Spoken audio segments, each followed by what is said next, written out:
You're kind, you show up, you care. Yet somehow you constantly end up with people who just can't give you the same. In this video, I want to show you why that keeps happening and how to finally break free from this pattern. This pattern where even if people say the right things, when it's time to be there in the ways that count, they disappear. And because you're not sure where you stand, you swing between euphoria when they call and anxiety when they don't. You lose sleep, your appetite, your ability to think clearly. It feels like love, but it costs you your peace. Eventually, you manage to pull yourself away. You tell yourself that next time you want someone who's steady, kind, someone who knows how to show up. Then that person arrives, and suddenly you feel nothing. No spark, no urgency, just a quiet, dull sense of meh. So what do? You go back to the one who makes you feel alive and horrible all over again. Why? Why do the best people, the thoughtful, emotionally intelligent, self-aware people, fall for partners who never meet them halfway? Let's talk about the 5 hidden reasons behind this cycle and how you can break it. The first is the scarcity mindset. Imagine you're at a party, hoping to meet someone amazing. You talk to a few people, but nothing really clicks. And as the party goes on, you start to wonder, am I being too picky? Then you see someone you were talking to earlier leaving the party with another person, and you begin to wonder if they were more interesting than you gave them credit for when you spoke to them. You think, maybe someone else saw what I missed. Time passes, the room thins out, all of your friends pair off. Suddenly, it feels like the party is ending and you're still alone. You panic. So you grab onto whoever's left, not because they're right, but because they're there. See, scarcity tricks us into thinking this is all there is. So we start feeling grateful for any good feeling, even when it's mixed with anxiety or disrespect. You think, at least I feel something. But something isn't love. It's often fear dressed up as connection. Now, the second reason we fall for emotionally unavailable partners is familiarity. Imagine a dolphin that's lived its entire life in a tank. It's learned to do tricks in order to get fed. One day, that dolphin is released into the ocean, but it doesn't know how to survive there. So it still looks to humans for food, and it still spins and leaps, hoping that someone will toss it a fish. Is the dolphin broken? No, it just doesn't know any different. The skills that kept it fed in captivity don't work in the wild. The same is true for us. When our relationship history has conditioned us to equate love with inconsistency, drama, or withholding, we keep responding to these behaviors while performing the same old tricks we learned to get the love we can, even when we're finally free to choose something else. It's not necessarily that we lack self-worth, it's just what we know. And that's what makes it tricky. You might meet someone who is kind, stable, emotionally generous, and actually feel disoriented, even bored. A friend of mine, Lucy, used to date a toxic partner. After letting him go, she met someone wonderful. One day she said to her mum, "It's weird. He's so nice to me." Her mum replied, "That's how it's supposed to be." When what's good for us is unfamiliar, it can take time to adjust to it. In the beginning, our nervous system craves the highs and lows it's used to. Sometimes in life, we have to actively choose what feels strange at first until what is healthy becomes familiar. And that's a process. It takes sitting in discomfort without running. That's what transformation actually looks like. It doesn't feel magical. It feels awkward, uncertain, and quiet at first. By the way, if this video is speaking to you so far, I encourage you to subscribe. This channel isn't just videos, it's a journey with people who want a better love life and a better life. If that's you, hit subscribe and join what I believe is one of the loveliest communities on the internet. The third reason the best people fall for emotionally unavailable partners is because of what I call the wall. Formula One driver Mario Andretti once said, "Don't look at the wall. Your car goes where your eyes go." That quote is profoundly important because in life and in love, many of us spend our time staring straight at the wall. The wall is whatever we fear most. Betrayal, rejection, humiliation, abandonment.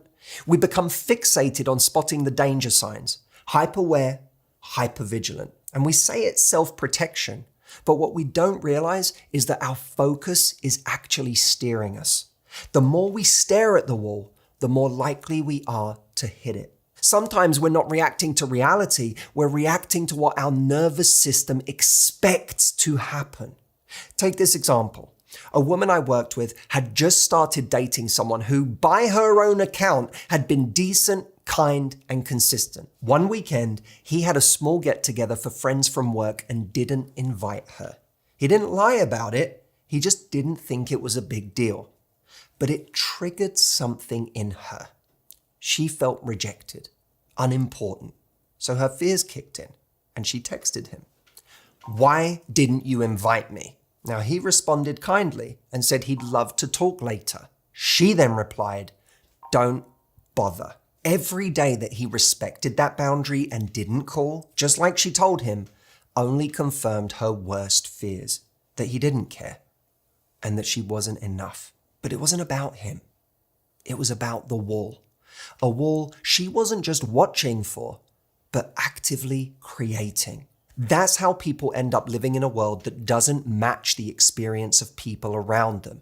Where others see calm, they feel danger. Where others see love, they see risk. But the most dangerous part is that when we stare at the wall for long enough, we don't even realize it's a wall anymore. Our wall becomes our world. The fourth reason we attract emotionally unavailable partners is because of our preset level. The hard truth is this: we accept the love we think we deserve, and we rarely believe we deserve more than what we've already had in life. Our past sets our level.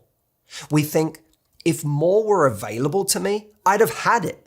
So by definition, this must be all I'm worth. If you grew up having to work for love, you may feel uncomfortable receiving it freely.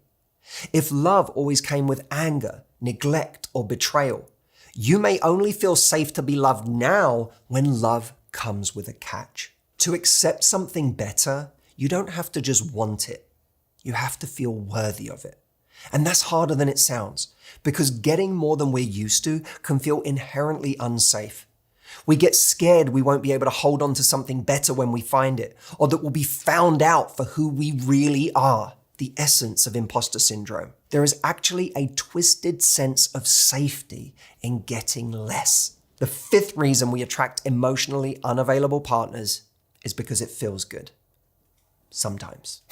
The initial butterflies, the text after silence, the surge of oxytocin when someone finally chooses you after making you wait. That's not just attraction, that's addiction. We become addicted to the cycle. Dopamine from the highs, adrenaline from the chase, and then cortisol becomes the background noise that we forget isn't normal. The danger is it seems too valuable to pass on. Because in unstable relationships, even a little tenderness or validation releases oxytocin, which deepens attachment, even if the overall dynamic is harmful. That's a big part of why people stay. The connection feels real, even when the safety isn't. And when friends or family see us not being taken seriously by somebody, it's easy to tell them it's just a bit of fun.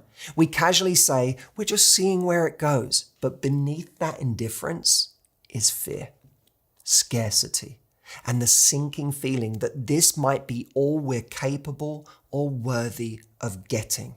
One of my YouTube subscribers, Sarah, once wrote, "If I didn't date the wrong guys, I'd still be single.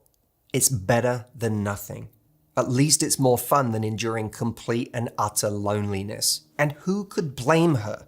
When the right person feels like a fantasy, even chaos can feel like a connection worth holding on to. At least it's someone. But what if that's not the truth? What if settling has just been a coping mechanism for a story that needs rewriting, no matter what age you are?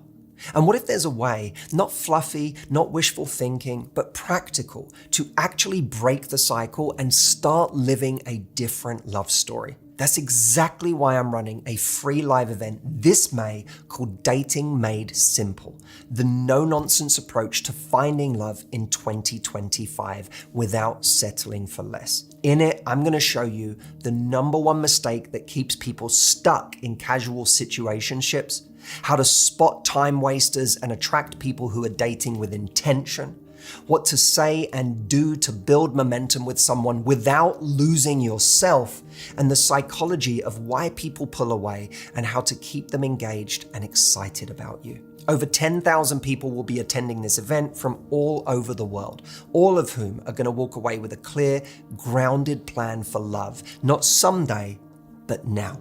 It is completely free. It's on May the 20th, and I promise, if this video spoke to you, this event was made for you. Go to lovelifetraining.com to sign up now, and please pass on the link to anybody you know who, perhaps like you, isn't ready to give up on this aspect of their happiness. Because the love we want begins where the old wiring ends, and the relationship you deserve won't be found by accident. It will be created on purpose. I will see you on May the 20th.